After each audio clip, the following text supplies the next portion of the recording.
introduce you to part 3 of Jules's collection, and I guess this forms a bit of a confession. While Lisa's out at work, this is what our kitchen looks like. So anyway, 2 important matters at hand. Welcome to part 3 of Jules's collection. Just going to have a little look. Apologies for the sunlight there, sort of slightly blinding everything out. None of this is laid out in any particular order, although this particular area is mainly Roman. Nice key handle there. I will go back later on for more specifics, so we can go and have a look at individual pieces.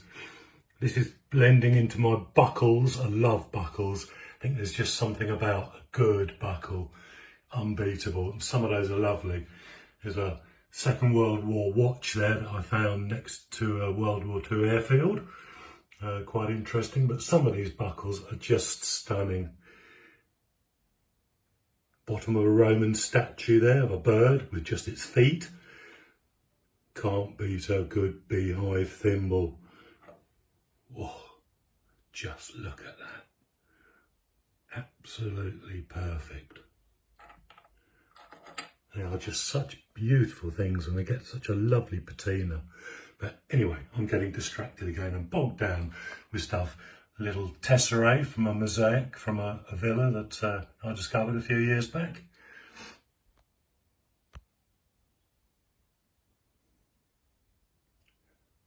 Georgian buttons there. Do like a good button. A nice fingering, silver fingering that I found there. Some of Lisa's bits from the beach the other day there. That's a small Roman mirror there. Most of these are Roman military fittings, and we'll come back to have a look at some of those later. Although that there is a Georgian escutcheon. Okay, so now you get the general idea. Let's go in and have a look at some of the objects featured here. Absolutely lovely Roman key handle that I found a few years ago in Essex. Not to be beaten though. But it's absolutely wonderful underneath brooch. Still retaining vibrant colours after 1,800 years. Absolutely superb. And turn it over, the pin is still done up, which brings to mind why. Was it a violent action that tore the brooch from the clothing? That there's quite interesting. That's quite a rare form, I can never remember the name, of Anglo-Saxon sort of pillow brooch with a classic iron pin that's now corroded away. Another Roman key there. That's interesting. I believe that this is actually part of a Roman copper alloy saw blade. What it would be used for, I have no idea. Well, apart from cutting things. It was recovered from a villa site, and I know that Romans did have saws, so one's hoping, much the same as one is hoping that that is a fragment of possible Roman soldiers' copper alloy helmet. What have we got there? Oh, we've got a Gloucester meteor there, a lead toy. I did say this wasn't going to be in any age sequence. I love those lead toys like that. Talking of lead, some of you might find lead staple shaped things out in the fields. They're actually Samian pot repair rivets. And in this one, there's still actually a piece of Samian trapped in there. We got there's a 2 Bronze Age scabbard terminals. Still full of the casting sand. Nice Georgian toy cannon there. Lovely stirrup buckle. Now, not sure what this is. I think it might be part of a tumbrel or tumbrel, a medieval coin weighing device. So I'd be interested to hear from anyone who does recognise that. And that glint of gold in the background. Well, gold plate anyway. What a beautiful buckle that is. That ranks as one of my most favourite.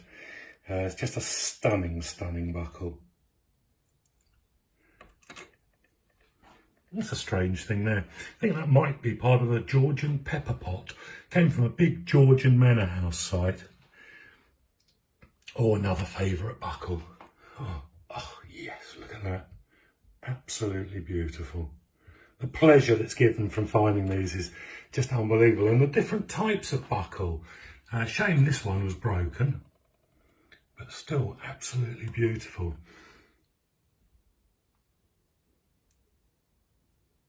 And this is a very unusual buckle with a sort of hollow column to one side. Somebody suggested that might be for a sort of memorial buckle for storing a loved one's hair in. That's possibly a bit of a strange excuse, but you never know. Another beauty. Absolutely stunning. I love the wide variety of buckles that you can find.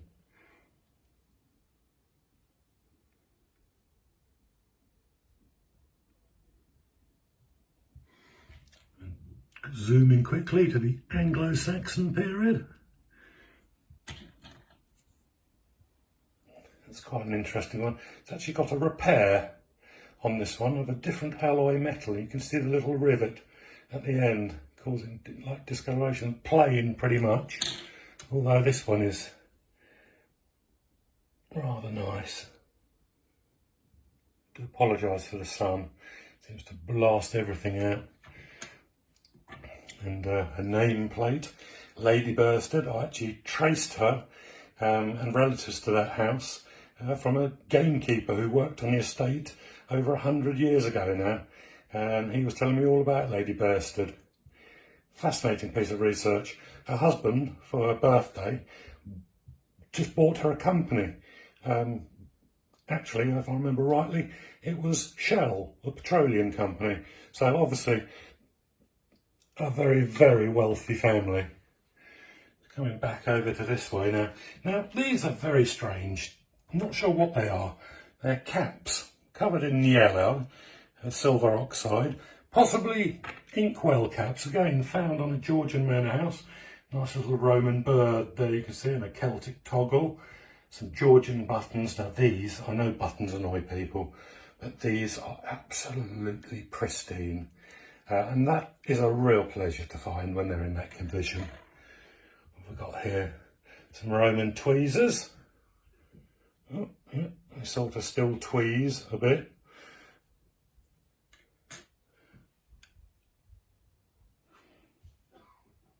Some medieval pieces there. Nice harness mount.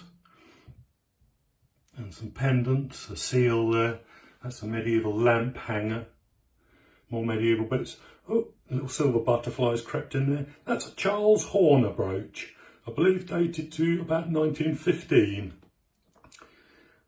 That there is interesting.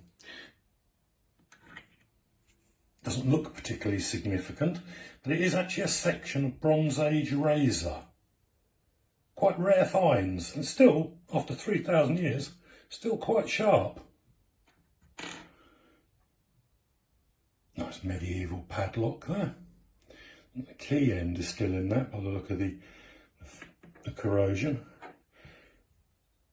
And a nice Viking or Anglo-Scandinavian stirrup mount there. Don't tend to get a lot of Viking things.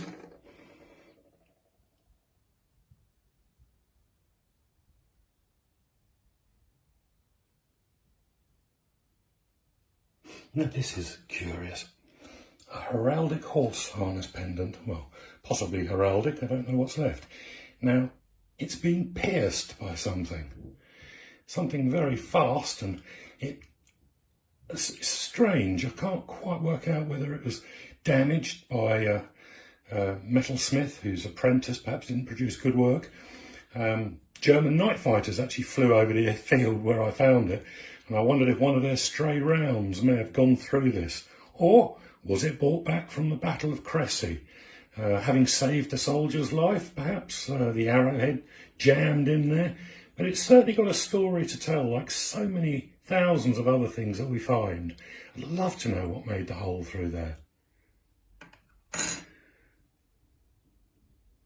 spur roll there, quite common finds for us, but nonetheless very nice. Right, going to come over here now to some interesting things. These are repair rivets, and they date from Roman to around 16th century, used for repairing copper sheets, copper vessels. You can see actually two copper sheet pieces here, actually with one still in situ, with the ends bent over to form a secure grip. Now, most books say that they're not Roman, but those two on the right there were found on Roman villa sites, had an associated temple. And in that temple, I found two of these lead ones, absolutely identical. They must be some form of votive offering. Which again, you know, our hobby, you're ever pondering. That's rather nice. A thistle and rosette Roman brooch. Just look at the artwork on that. Absolutely incredible. Those sheety, slaty fragments there are actually fragments of a Roman mirror. Nice Roman buckle there. One of the horsehead varieties. Little medieval bell. Some lead artifacts there. There is some Roman glass. A nice Georgian seal there. No idea at all what that is. It's been a mystery for the last 15 years. A strange artifact. Gold gilded. Most unusual. No idea at all. And here we've got some spindle whorls. Very decorated, nice examples. And a selection of Georgian buttons here. Some of I've got a thing about buttons, I know. But those are actually earlier, those. They're late 17th century, ring and dot punched. There's a nice Royal Artillery button there, 1790, I believe, to 1810 or thereabouts. But just look at some of these buttons. The design is still cloth trapped in the back of that one. And just look at the beauty, the actual workmanship on that. Stunning.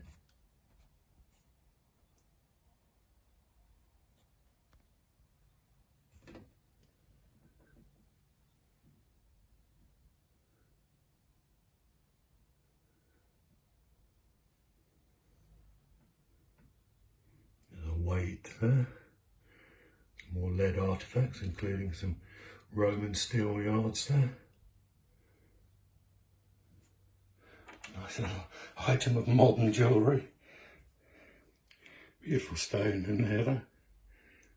Absolutely lovely. Like finding things like that. And a school token for school attendance, eh? Now another thing. Now this is interesting. This is one of those Roman votive altars, but this one has a bit of a difference to it. The enamel is still there, the legs are incredibly long. That doesn't seem to make much sense, but they were deliberately bent and twisted in, and what they were designed to do was trap something. So I examined it, washed it, and had it identified as a fragment of human femur. Apparently this is known as a Roman or Celtic activity, mainly in France. All in all, what a strange thing to find. If we go up here, again that's a small Roman mirror I found. These were all found from a Roman military site that we discovered some 25 years ago now. You see those lovely lorica segmentata hinges there? You can almost hear the centurions clanking down the country lanes.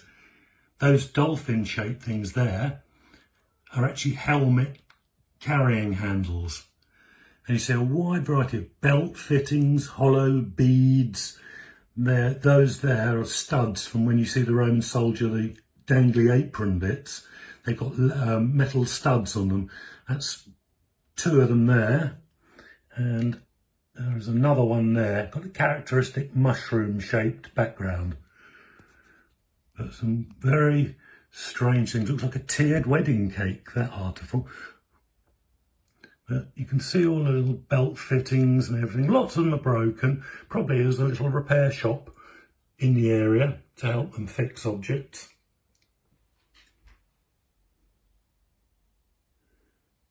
Just trying to have a quick scan now, seeing if I've missed anything out. If you've seen anything on the film and I've skimmed over it and you think, oh, I've got one of those, but you don't know what it is, please do get in contact through my email, julian@treasurehunting.co.uk, and I'll see if I can help you out with an identification. Be an absolute pleasure. Bronze Age axe heads there. These two, or that one, is still fairly sharp. You can imagine when you're cutting down an oak tree and the end of the axe just breaks off and sticks there, and maybe they gave up with cutting it and that's why you found it today. But what a brilliant hobby, all in all. A hobby that I'm obviously very, very passionate about. And again, you know, this little video, and I do apologise, it's amateurishly made, but it's all about sharing what we find, sharing a very large lead token there. He said, it interrupted totally in changing subject tack. But yeah, oh, do love that. That came from a Georgian manor house site in Cambridgeshire. Little fragment there of Anglo-Saxon cremation urn with characteristic floret stamps on it.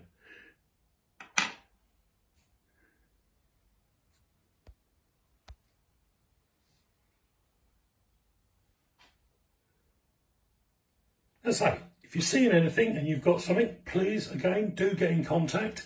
And I shall end now with a nice close-up on my favourite buckle. Cheery bye, everybody, and I really hope that you've enjoyed this very short film. Okay, thank you. Hope to see you out in the field sometime soon. Take care now. All the very best. Bye-bye.